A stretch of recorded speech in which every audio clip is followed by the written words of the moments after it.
our pole sitter, Denny Hamlin, driver of the number 11 Toyota for JGR. We'll go ahead and just open it up for questions. If you have one, please raise your hand and we'll get a mic over to you. We'll start with Nathan and then we'll go to Holly. Nathan Solomon with a podium finish. Denny, this is your third pole on a road course this year. Why do you think you've been so strong qualifying on road courses? I'm putting a lot of work in for sure to get better at them. I mean, I think the first step to getting better is you got to find a way to run fast for a lap, and then you got to figure out how to make it repetitive. And so I think this is part of the process that I talked about early in the year about getting better.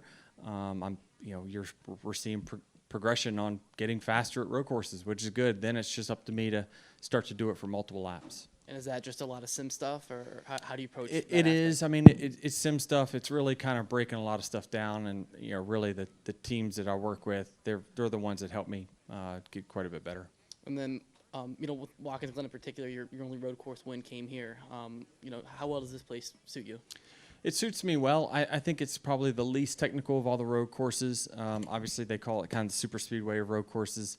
I think like Tyler Reddick, for instance, so his skill set on road courses doesn't really play a huge benefit. The way he attacks them doesn't really pay a huge dividend here at this racetrack. So I think, you see more unconventional guys run up front here because it's not, quite as technical as the others. So I just think that it's pretty straightforward. I've got so many laps here that I certainly feel comfortable. And obviously my car today's got speed. We'll go to Holly, then Jerry, then Chris. Holly Kane with the NASCAR Wire Service. Hey, Denny, congratulations. What are you expecting out of this race with a couple of races left to set things up? Do you expect people to be more cautious and behaved than normal because they've got several of them have so much on the line? Or do you expect it to get a little bit wacko out there? It really depends on how many cautions we have. I think that, if you have a bunch of cautions, then, typically you can see something crazy, but you can't win it from the third row. So it's, it just kind of depends. I think it's pretty straightforward. Qualifying was going to be big today. Setting the pace will be big. I think that certainly, races like last week is what we have when you don't have stage cautions, right? And understandably, I think that sometimes we get spoiled into thinking that a lot of road courses got so hyped back in the day because we had so many green-white checkers and wacky stuff going on because of the late race cautions. When you really look at the race and when it goes green, I mean, how wacky can you be from 5 car lengths back? You really can't. It's more of a storyline than it is actually on the racetrack. So I don't expect any surprises tomorrow. We'll go to Jerry, then to Chris, then to Dustin, then Bob. Jerry Jordan, KickingTheTires.net. Looking forward to next week, your stress level, is it knowing that you're locked in, you don't have to worry about Daytona? How much lower is it going into a race like Daytona, knowing all of that and just trying to get through to make it to the next week for the playoffs? Yeah, I mean, I think really we have a stress-free couple weeks here. I mean, certainly we need to watch our position with Byron over the next couple weeks. With us getting the pole now and Martin not making it, I mean, can we make that regular season thing a battle? Maybe, if we go out and score a bunch of points early. So we're still racing for something, but the biggest thing is more bonus points. And there's only a couple ways we can do it, and that's getting a win, getting stage wins, or getting a regular season, moving up one spot. So that's our goals. Like last week, although we ran, it was the happiest 19th place finish ever because we got a stage win. And it's like we left the track with something that will go for the rest of the season. So we're going to try to do that again tomorrow. And putting your owner's hat on, Bubba being in 16th, what are the odds of him making it from your perspective, and how big would that be for you guys? Yeah, I mean, I'm so caught up in the driving stuff today. I didn't know where people behind him have qualified, where they're at versus him.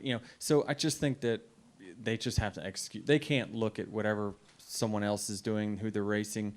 They just have to execute the best day they possibly can. And if they do that, then I think they'll have a good shot. We'll go to Chris. ChrisKnightCatchers.com. Denny, during qualifying, NBC said you were a free agent. I just was curious if that was true because Joe Gibbs at Pocono said that he expected you to return to the team. So I was just wondering if they were just making some noise, or do you intend to be back at Joe Gibbs Racing in 2024?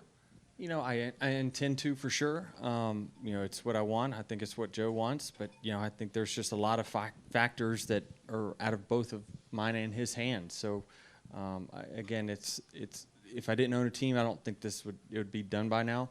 But there's just a lot of different factors that play into it, whether we can get it done or not. So, you know, all you hope is that, you know, this late in the season, everyone's putting their best foot forward to, you know, compromise and come up with the right deal that's good for everyone. We'll go to Dustin, then Bob, then Zach. Dustin Long, NBC Sports. So just to follow him, I had something else, but is there, look, we saw this, and again, it's a different situation with Kyle Busch last year, in that the expectation was to be back and then things suddenly changed. When you're talking about working out things with Toyota, it sounds like, is there a possibility that something may change there, or how confident do you feel in that sense? Because I'm kind of hearing something. I just want to make sure I'm not leading into it. Yeah, I mean, I'm not trying to insinuate anything for sure, but, you know, I think that I'm happy at Joe Gibbs Racing and Joe is happy with me. I think that certainly the Kyle situation last year, you know, Kyle's ask was what his ask, and that he needed, Joe Gibbs needed sufficient funding on the car to do it. From the day one, you know, to give you inside baseball, Joe said, I could have zero sponsorship on your car. It doesn't matter. We want you, and this is what we're going to do. So, you know, it's different in that sense. I know it's easy to draw parallels because you hear a lot of, you know, that I'm saying some things Kyle said, Joe's saying the very similar things, but there's just more factors in play than just us, for sure. So you feel good that you'll be your company will be with 2311. I mean, will be with Toyota next year then. Say again. That 2311 will be with Toyota next year.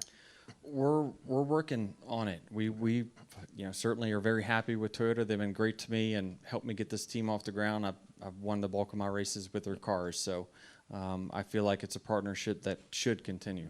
Okay, I had a couple other quick questions before that. Yep. You talked about how you got better at this type of racing. And Bubba qualified 12th today, which is one of his better efforts. It's second best effort this year on a road course. Certainly, he's talked about he still has challenges that he has to face. How have you seen him or progress, and are there things that you're able to work with him on? Or as an owner, you just have to let your athlete do things their way? We have an advantage that I am a driver, and so we're different than other organizations where I don't want to step on any toes and try to overload them with, hey, this is what's worked for me, because it's very easy. They could easily rebut, well, yeah, that's you and that's not me, right? But if you have a recipe for what is being successful, you're crazy not to look at it. So I think it's a benefit, and really for that team over there, they've got a third car, because, you know, I'm very transparent with, you know, what I look at and, you know, what I feel like I've made improvements on. And I think with Bubba, I'm seeing improvements, but it takes a long time. Like I said, you know, while the results have not showed it, I think I heard someone say we haven't finished in the top 10 on a road course in the next gen. I mean, that's just crazy. I didn't think anyone was faster than us in the dry at Chicago. You didn't see us because we were in the teens, because I ran so terrible in the wet. So we're making progression, and we're really advancing, but sometimes you don't see it because of all the other stuff and storylines going on. But internally, we know that we're getting better, and I know that Bubba is getting better because I'm seeing it. So he's putting in the work. He has the drive to be better, and I'm happy with the progression that he's making. And last thing is, Goodyear talked with them today. A new tire at Bristol. They're looking at pointing in a direction. It looks like a new tire for Martinsville and a new tire for Phoenix. Mm-hmm. You've been around long enough that it used to be in the playoffs, nothing changed. And now you're looking at a cutoff race in Bristol, another potential cutoff race, Martinsville having to change, and the championship race. What's your thoughts about just that idea, and how much is this much of a game changer with those three races and tire changes? I mean, I don't think it's a bad idea. I mean, yes, it's tougher on the teams because their notebook's not going to be exactly the same, but it's going to be close enough. It really will be. And then it's who can adapt. The best teams will show up and adapt quicker than the others. So if they think it's a better tire, I applaud it, and never wait to put up, never too long to make the right decision. If it's better, if it truly is better, then, I don't care if we test it or not, just put it on. Yeah. We're going to go to Bob and then wrap with Zach. Bob Hawkers, Fox Sports. Only 3 of the 10 drivers who made it to the final round don't have a win this year. I'm curious how much, do you think there'll be a new winner tomorrow? And what have you advised Bubba as far as, points versus wins? Are you telling him, look, you got to think that you're going to have to win one of these next 2? Yeah, I certainly think that they're going to try to approach it that way. Daytona is a race where you just kind of you budget for someone new winning, and if they don't, then you're ahead of budget. So you have to just plan on someone being there. So from Bubba's standpoint, it's probably not realistic for him to jump up in points to the next guy. So he probably sees that as he needs to win. However, you can't throw that away, making a crazy mistake, and then, no one goes and wins here or Daytona, and then you've blown the points lead that you had over 17th. So I think you still have to just race smart, and if you get unlucky, then you get unlucky. But it's not just about these 2 races. This is we run 25 or 26 in the regular season. There's 26, and they all are the same. And so race 3 meant just as much as this one. It just does. So, we're talking about 5 points here, 10 points there. There's opportunities. That's why it's so hard in the Cup Series, because you have to be good the entire regular season. And if you're not, you're going to find yourself on the bubble most years. We'll go ahead and wrap with Zach. Zach Sterniolo, NASCAR.com. Denny, you touched on this a little bit earlier, but being on pole, Martin Truex is starting 19th tomorrow. How do you capitalize as the 11 team to chop into that the battle for the regular season championship? Win the stages and then start from there. You just try to do everything you can to dictate the beginning of the race. If we can do that, then I think we'll be okay. I feel confident in the speed of my car, so it's up to me. It doesn't mean I'm going to be able to do that. I still think that there's the top 10. There's maybe 7 better road course drivers overall. Putting all laps together, speed and all that. But I think track position is the biggest factor over all that. So it's up to me to make sure I execute the beginning of the race and then set the tone from there. Have good pit stops, have good strategy, and then let's just see where we're at. I just want if we can have a shot at Martin at Daytona, get this thing within a reasonable number, then I think the pressure shifts. And then while we do that, if we can hold serve with a 24 and keep him 40-some back from us, then it lets me race freely at Daytona and go after stages and stuff like that. And if we crash, it doesn't matter. And then regarding Bubba, how valuable is it from an owner's perspective to have had him at least get some experience in the owners' playoff last year and going through that process, despite the fact that he hasn't been in the drivers' playoffs himself yet? Mm-hmm.